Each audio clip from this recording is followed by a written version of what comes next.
branding yourself begins with self-reflection. Taking stock of your strengths. Is there a particular talent that helps you shine? In this series, founder of Pierre Branding Group, Lydia Pierre, sits down with the executives and entrepreneurs to shed light on why it is important to brand yourself and get ahead.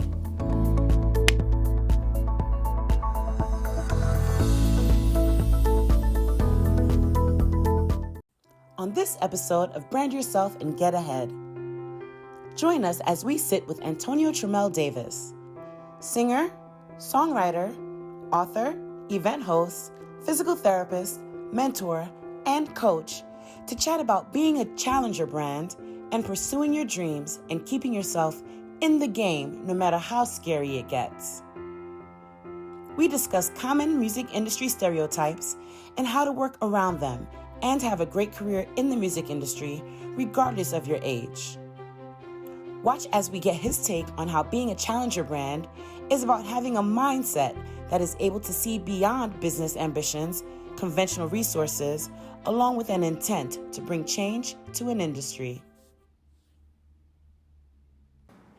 TraMel. Lydia, what's up? What's up? Ain't nothing to it. How you doing? I'm amazing. How are you? You are amazing, and I am amazing. And we're amazing. We're amazing. Exactly. Aww. Oh, I have the heart. We could just there bring it we to go. the heart.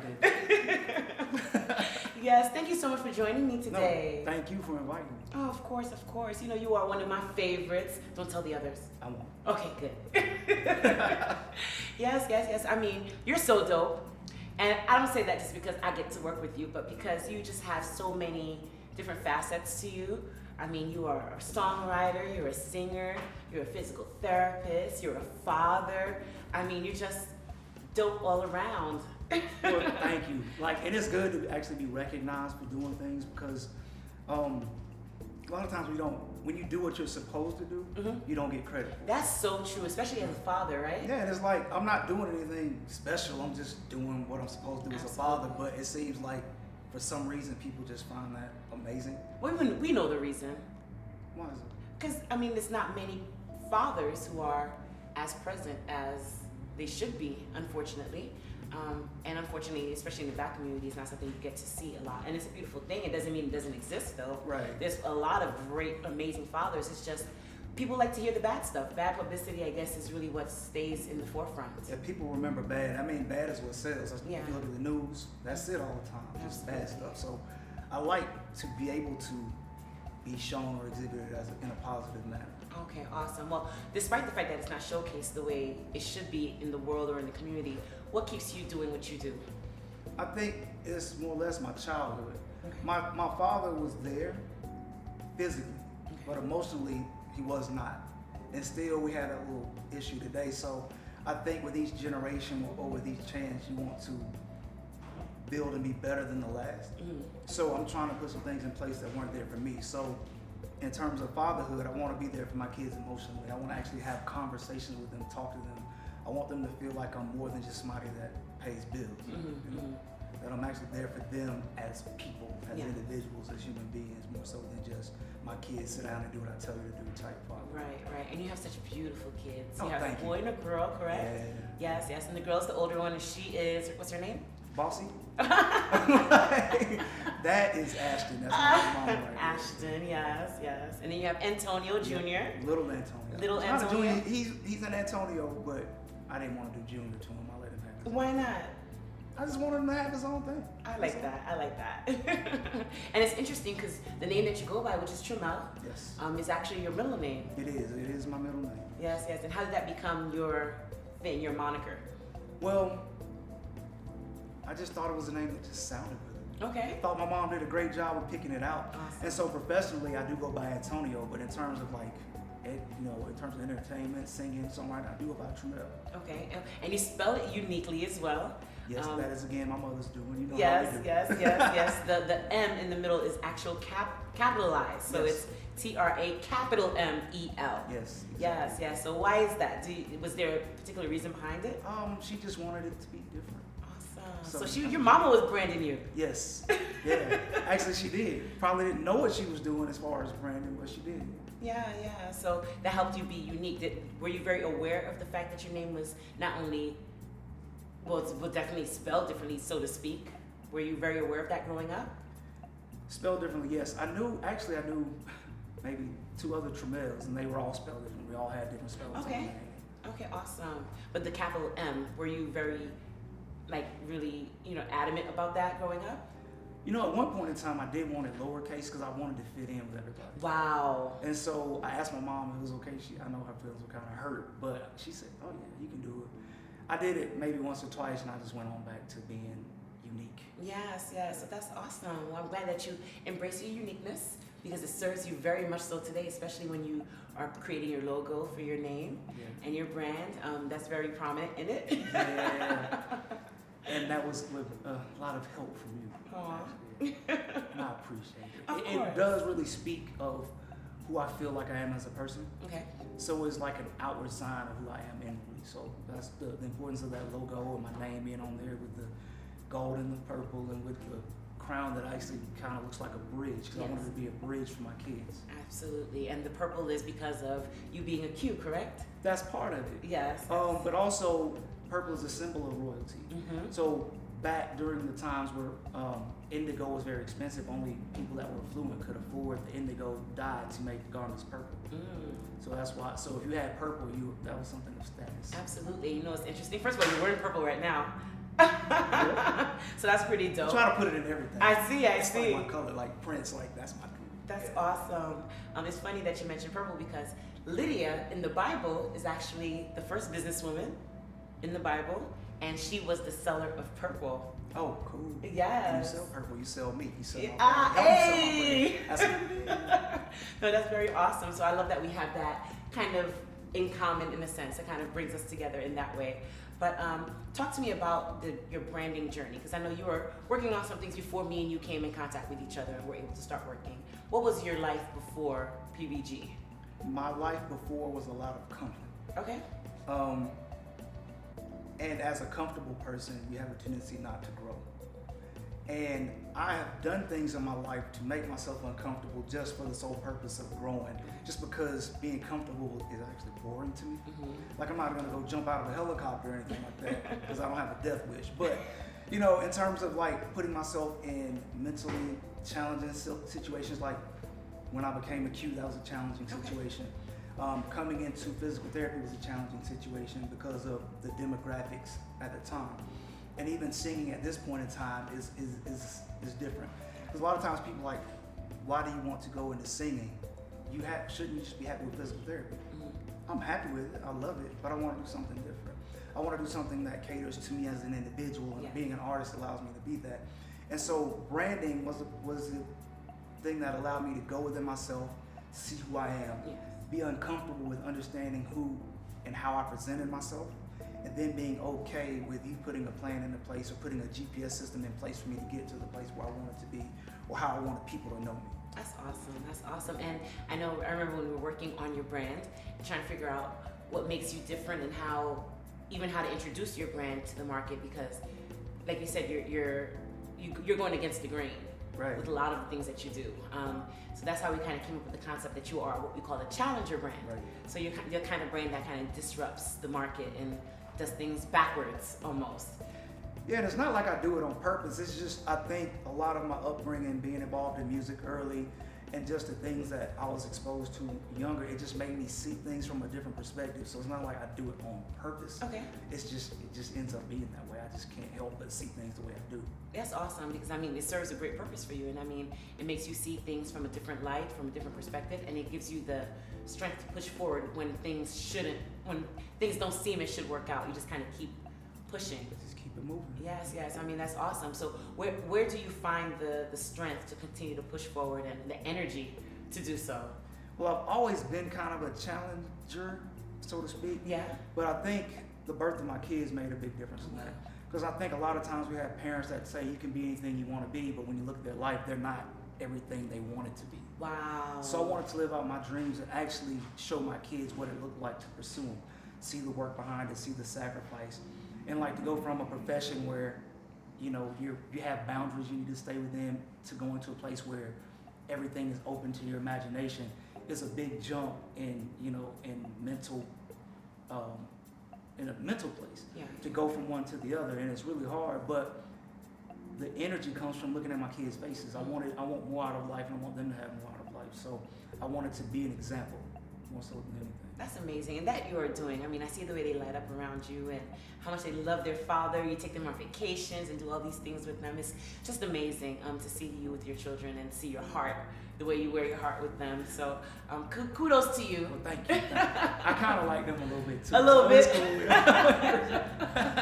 Just a little bit. But let's talk about your singing career and that push and you just being who you are in that space. So I know, again, as a challenger brand, when people see you, you know, right now you got the grills going and everything. So when people see you about to kind of come up on stage, because you rock your urban gear and everything when you're about to do your performances, and some people might think you're a rapper, but that's not the case. Yeah, they may think so. Plus, I have a tendency to be in a lot of rapper showcases. Okay. So when I'm there, there's not a whole bunch of singers that are in that space or the area where I have the tendency to go. And I just do what's comfortable for me. I do what I like. I do what's comfortable for me. And so in that case, you know, I think it does kind of surprise people a little bit because they think that is what I'm going to do is I'm going to rap, but then a whole different sound comes out. And I think that's a part of what makes people's ears perk up. Absolutely, absolutely. And when you think about that, because being a brand puts you in a position of vulnerability, of course. So you have to kind of put yourself out there and be open to whatever kind of feedback or whatever comments, reviews people might give. How have you been able to just push past what people say and just keep pushing forward as a challenger brand? Well, to understand that that's going to happen. Okay. If you go into it with the reality that that's going to happen. Of course, there are people who sing better than me. I have friends that sing better than I do. I have friends that write better than I do, perform better than I do, but they don't all do things better than I do. And they don't all have the courage to pursue the things. So a lot of times it'll come from someone's, I guess, their deficit in being strong enough to be who they really want to be, to go against the grain. Yeah, is it likely that I'll be like a high level performer? If you look at the ratio or the percentage rate of successful artists, maybe not, but there are some that are successful, so that means there's a chance. And so you can look at that small chance that you can make it, or you can look at the big chance that you may not, and let that determine and decide what you want to do. I mean, that's amazing. That's an amazing mindset to have. And again, you're trying to show your kids and the world that you can be anything you put your mind to, no matter what the outcome. I mean, and a lot of times it's not really hard because, like, when I like to go to the gym, and so when I was kind of in college and right out, I refused to work out with anybody that was smaller than me or weaker than me because they didn't challenge me enough. So when it comes to the music space, I work with artists that are better than me because it makes me want to step my game up. So I challenge myself. Like, who wants to be the worst one in the room? I don't necessarily, I don't mind being the worst one in the room. I just don't want to remain there. So it puts me in a space where I'm always working on my craft to get better. So when somebody says something, I'm like, if it's legitimate, I can go with it. Okay, they may be right. okay. So I take that into consideration. I know what to work on. Okay, so you use it as a way to help make yourself better and to improve. Right, it's as a means of gauging. I don't really let it stop me. It hasn't at this point in time. Who cares? Okay, well, I definitely understand that. So you are one of our men with vision. Yeah. And that was a journey. I just hate it was cut short. You know, I had people asking this year, you know, did y'all make a calendar this year? Well, we didn't have a chance to do that this year, but it was a very, very, very, very, very unique experience, and it challenged me a lot too, and I loved it. How did it challenge you? As a person in the healthcare industry, a lot of times and as a parent, you put yourself behind the scenes and you always focus on other people. Now it wasn't about my putting other people in the forefront, it's about putting myself in the forefront. And even though I wanted to sing, it still was hard, like letting it be all about me. Okay. And so being considered a calendar level person, that was weird. Yeah. Like, I'm used to just being behind the scenes doing professional things, and when I sing, you know, kind of hiding behind the mic almost, but you know, you can't hide from the camera. Absolutely. It's there. Absolutely. I mean, it's there, and like you said, you got to push yourself and put yourself in positions that are not comfortable. especially to grow. Yeah. You know, so I mean, I do appreciate you saying yes to the call. No, it was the purpose behind it, and it was also the asker. Yeah. Yeah. I'm glad it had a little something to do with it. Yeah. But thank you so much for being part of that. And me as a creative and as a brand manager, being able to come up with ideas and concepts or initiatives and things like that and putting them together and having to pitch them to people, that's scary. It is. It's scary. But you know you don't get a sale if you don't ask. And that's That's one of the rules of being a salesperson. Like, I send stuff out to people all the time about my music. Some people say yes, some people don't respond, some people say no.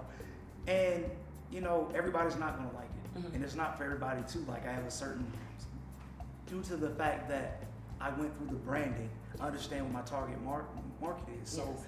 I don't worry about people that fall outside of that. If they fall outside of that and they like it, they love it, great, I'll take it. But it's all about the ask. You can't be afraid of no. That's the Absolutely. biggest thing if you want to be successful in anything. Absolutely. Speaking of saying no, you have a song called Say Yes. I do. That was the first one I actually put out. Yes, I know that. That I do know. So what was that experience like, putting out that first song, Say Yes? It was a lot of learning. Okay. It was a lot of learning. Learning how to record and write for a studio session versus just singing at an open mic or singing around the house. Okay. They're definitely different things. And then learning how to promote, how to market, understanding that you may as well look to yourself, and if anybody helps you, great. But you'll get your feelings hurt if you expect certain people to help you, because they don't see it that way. And then you have to understand the people closest to you don't see it either. They don't want to recognize the shift. Now, if your name comes from somebody else besides you, they pay attention. Absolutely. We call that PR in my industry. Right. And the idea behind PR is that people want to hear it from a third party, Right. a third party that they trust.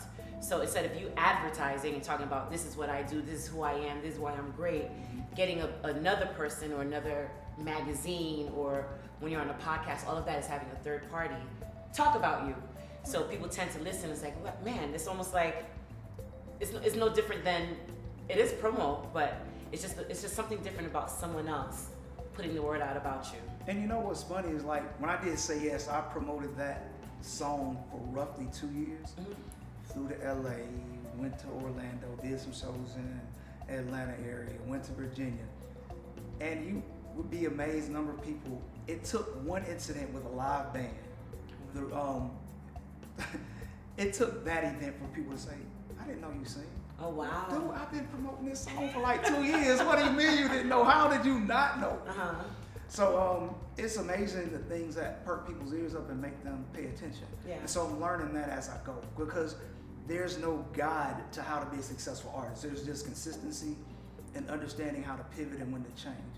Absolutely. So that's the biggest thing, is just you continue to go, you learn, and you adjust as you go. Absolutely, absolutely. How do you feel that your brand impacts the world around you? I feel like it impacts the world around me because it lets people understand that there are no limitations unless you choose to let them be there. Okay. So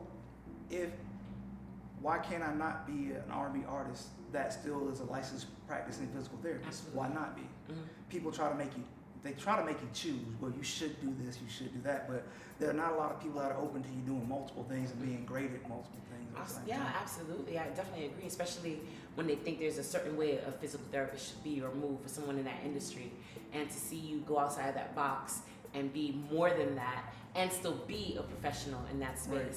or even be able to bring the two worlds together, because I know we have talked about how you could do albums or songs about how your hands Right. About physical therapy. Yeah. About physical And we are therapy. working on that project right now. I have the songs ready to go. We're ready to just do the final touches on them. Okay. Finish the book we're working on. Yes, And put that all together as a package between the visuals, the actual audio, and then the book. Combine that to make one package. That's awesome. That's awesome. Not many people know that you are also a philanthropist of sorts. So you do love to work with children, not just your own. Right.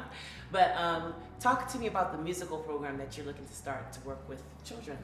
Well, prior to March 2020, I was working in my kids' daycare as a music teacher. So I was clinic director at my physical therapy clinic, working 40 plus hours a week, also teaching kids at the daycare. And it was mainly a way to expose kids to music, different areas of the world, because music, I think, has taught me how to see the world differently, how to put pieces together, and to realize that things can be done. You just have to understand the different ways to put it together. Okay. So just because it didn't work putting it together this way doesn't mean you can't put it together another way, but look at it differently and still make it work. Yeah. So I think music played a large part of that for me. Understanding that kids develop who their personalities have a tendency to be by the time they're 5 or 6, that determines pretty much who they are for the rest of their life. Now there can be some changes, definitely some adjustments, but pretty much who a child is at 5 or 6 is who they're going to be. Yeah. And so we want to try to intervene early. So we want to expose them to different things early. We want to try to establish certain behaviors early. So it's about trying to get to them now before the problem develops, or cut the problem off when it's easier to stop. Wow. What's the name of the program? It is called Everlast Musical Kids. Mm-hmm. And so we're currently working on the course development now. I did do a beta test in the school with toddlers and pre-K program. Loved it. Kids talked about it. Parents were happy that the kids were talking about it. It was also another program that the daycare could market in terms of getting parents to buy into why they should come to the daycare. So it worked on a number of different levels. So now I want to do it because I can only teach so many classes. Okay.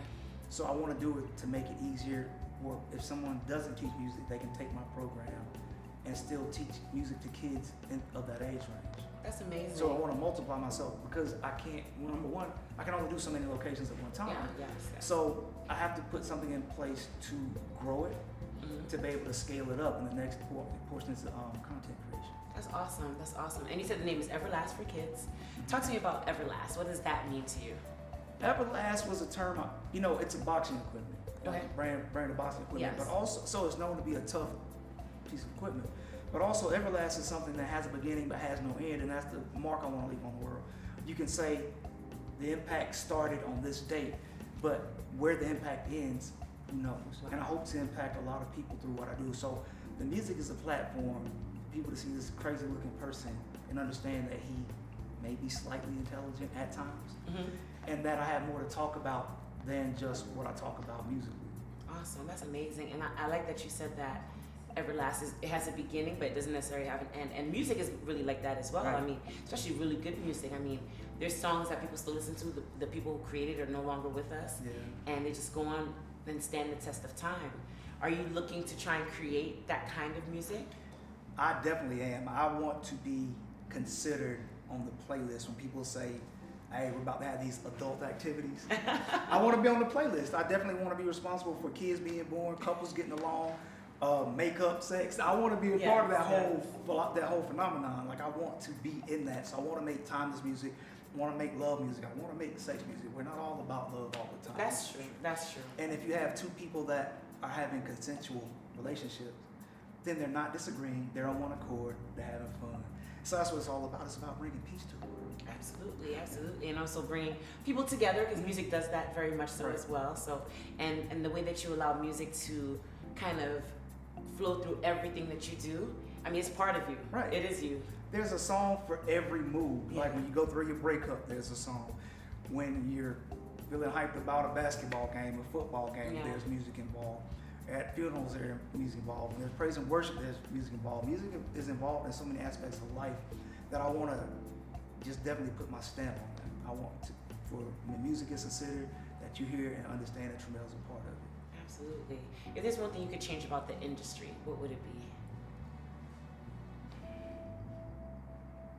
I would say getting rid of the people that take advantage of the fact that you have a dream and you're putting an effort and money behind what you do. Because there's a lot of people, there's a lot of snakes and sharks in the water out here.